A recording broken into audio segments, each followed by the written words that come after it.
incredible amount of power. Why should we trust you? You shouldn't. Since launching ChatGPT, OpenAI has become one of the most influential and valuable tech companies in the world.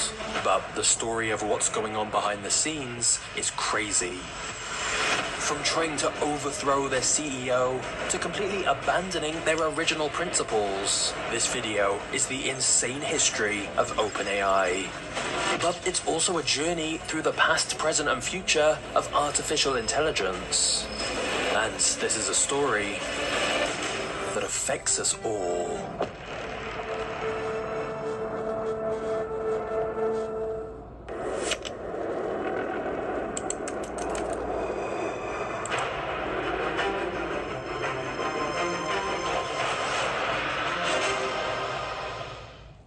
Sam Altman studied computer science at Stanford, but he dropped out to work on his own business. It was called Looped, and it was a way of sharing your location with friends using your phone. However, since Sam started Looped before the iPhone and the App Store even existed, this proved to be a challenge. But Sam worked tirelessly on the business, mostly living off instant noodles and ice cream. In fact, he worked so hard and his diet was so poor that he actually developed scurvy. Then in 2005, he joined the first ever Y Combinator class, which is basically a boot camp for startups. And it was here that Sam attracted the attention of Y Combinator's founder, Paul Graham.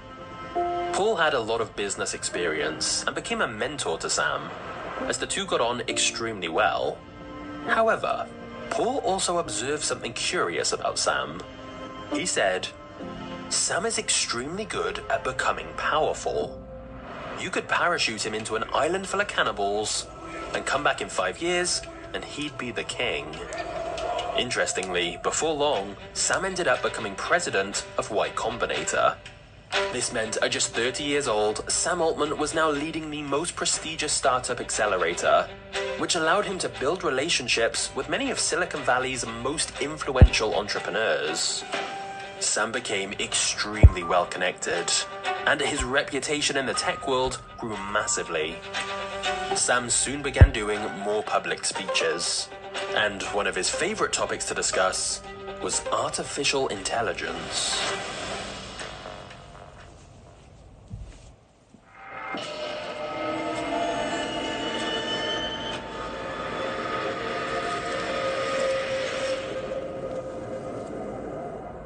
In 2015, Elon Musk was terrified. He was concerned about the lack of safety precautions around AI, which he felt posed an existential threat to humanity. I don't think most people understand just how quickly machine intelligence is advancing. I try to convince people to slow down AI, to regulate AI. This was futile. At this point in 2015, Google was the undisputed leader in artificial intelligence. They'd been acquiring AI research labs and had roughly 3/4 of the top AI talent working for them. And yet, when Elon spoke with Google's CEO at the time, Larry Page, Larry didn't seem all that worried about AI. Elon asked him how he could be so sure superintelligence wouldn't wipe out humanity. But Larry dismissed it completely, saying Elon was being way too paranoid. But Elon said that Google had a monopoly on AI, and that the person in charge doesn't care about AI safety. Just one company that it has close to a monopoly on AI talent and computers, like scaled computing. And the person who's in charge doesn't seem to care about safety. This is not good. So Elon desperately felt he needed to dilute Google's power. And that would lead him to a partnership with a man named Sam Altman.